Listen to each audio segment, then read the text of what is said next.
They say not to self-diagnose and go on Google and treat yourself and all that sort of stuff. Not to self-medicate. However, when you have trauma riddled through you and you're getting worse by the year, you're getting worse with every attempt to get help, with every effort that you're making to do the right thing, you're actually going backwards. And you start tearing out your hair like, I'm never going to get better. I'm invisible. And I'm just getting sicker and sicker.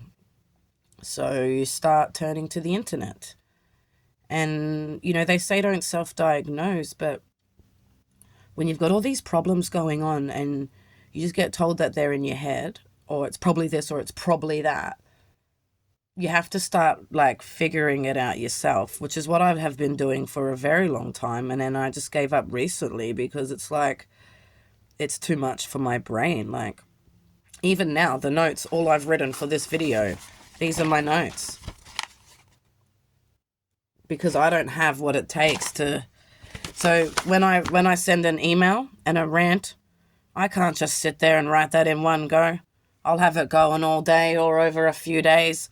I'll write a little, a sentence or a paragraph, and then I'll go back, do something else, check it for the commas and the punctuation. My brain is fried. So how I do things now, it's really hard. And even just being able to read and research what's going on with me, I can't absorb the information anymore. I'll try watching something on YouTube and I just can't. So my brain's gone to real simple times now. I haven't been able to learn in a while, and I've just been watching Melrose Place for familiarity and a way to calm down and be present in the evenings.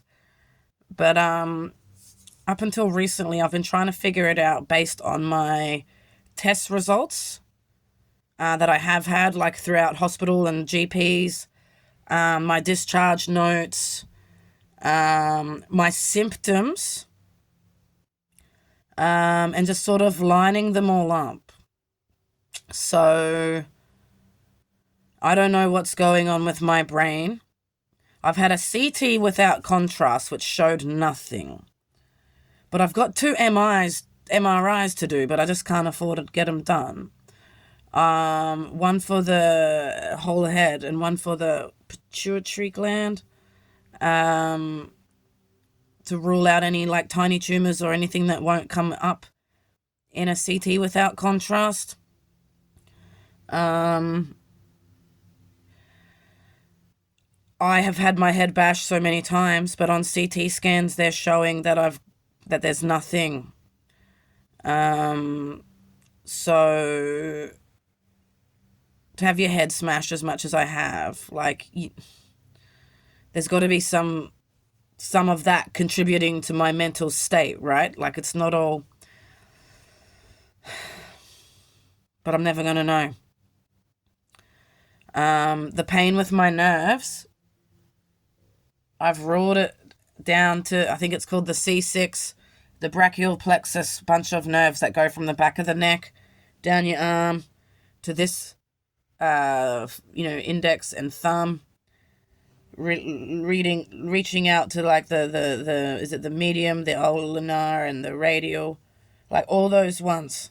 I know there's something wrong with those nerves, but I don't know if that's from an accident or something physically happening. So much has happened to this shoulder. I've had a lot of accidents. I was carrying one strapped book bags in high school and computer jobs, phone RSI. It could be anything that's causing that. But I definitely have something going on with my sciatic nerve. Exactly every pain that I have with my hips, my legs, my back, all of it, my ass, my thighs, it's my sciatic. There's definitely something wrong with my sciatic nerve. So I know those particular nerves have stuff going on, But I also know that when I get triggered and I have my brain zaps and everything, I get burning sensations. Yes, where that C6 is, but I get it throughout my whole body. Like everything's just out of whack. So I feel like all my nerves are whacking out, but those in particular have the damage that is causing me a lot of pain, and which is impacting my ability to do things and my quality of life, impeding on my quality of life. When it comes to my GI, we've ruled out bowel cancer, but when I'm looking through all the hospital records, a lot of the times they wouldn't tell you anything that's on your discharge papers. So when I was at Wollongong, they kept telling me that I've got cannabinoid hyperemesis, but then actually when I got discharged, they didn't even give me discharge papers. I had to go and get them later. And when I got them, there was gallbladder sludge, fatty liver, diverticular, and 2 benign tumours on my liver. And they didn't tell me any of it. They just gave me the papers. And I had to Google to find out that I've got 2 tumours on my liver. So I'm like, okay, all these things that I've been throwing up with my stomach could be related to all of that. Diverticular, which is why I've been having symptoms of bowel cancer. And because it is in my father's side of the family, I really need to keep an eye on that. But I've also been told that I've got Crohn's. I've also been told that I've got gluten intolerance. I've been told that I've got dysfunctional dyspepsia, cannabinoid hyperemesis. I basically am going to put it down to something like diverticular in the IBD sort of family. So that's about playing around with diet. Then it comes to my immune system.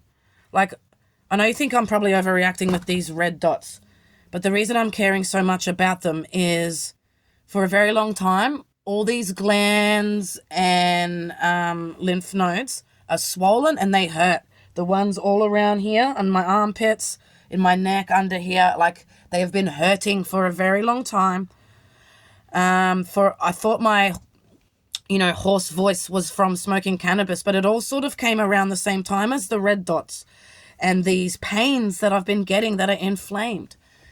And I keep getting that visual going lymph node, which is the same that I get if I'm craving, if I need sugar or something. I'll see like a can of red Coke and then I'll have sugar and it goes. So I'm like, I've got this feeling, right? So I've got this cluster of red dots. But also, in my latest blood test, for the first time ever, my lymphs have come up. So they're always 1 point something since 2010. But now they're like 3.5. Like they've really spiked. As well as, all my bloods. So my whites are always high, my reds are always low, and I'm always iron deficient. It's showing that I've got 2 benign tumours on my liver. I've managed with my all my herbs that I take, I've managed to clean out fatty liver. When I did the liver functioning test, it's come back as clean. So it's working, but I want to know what's going on with my immune. I want to see, because the other day when I had that shower, my skin was red and you couldn't see those dots. I'm going to see if I can find a clearer red dot. See that red dot? Just to the side of the screen there. It's one of those red blood dots, and I've got about 10 of them, and they all cluster, like just in here and below on my torso. And when you look up online, that's to show like there's something going on with your immune. There's only about 10 or 12, like a dozen of them, but they've been randomly just coming up in that area.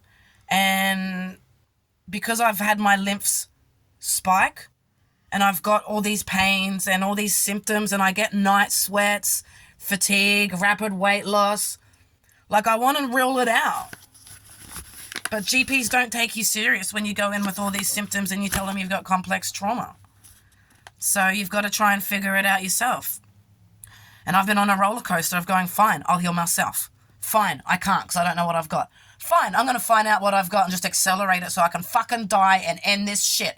Oh, I can't because A, I don't know what I've got, and B, I can't home my pets and I'm not going to give up on them. They're literally the only reason I'm alive. So I'm like, in this whirlwind, I'm like, I can't heal, but I'm trying. They need me, but I'm done. It's like,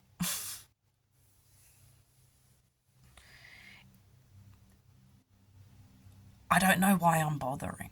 And then I look at Sadie and I look at Phoebe and I look at Benny and I look at Lloyd and I'm like, that's why. That's why.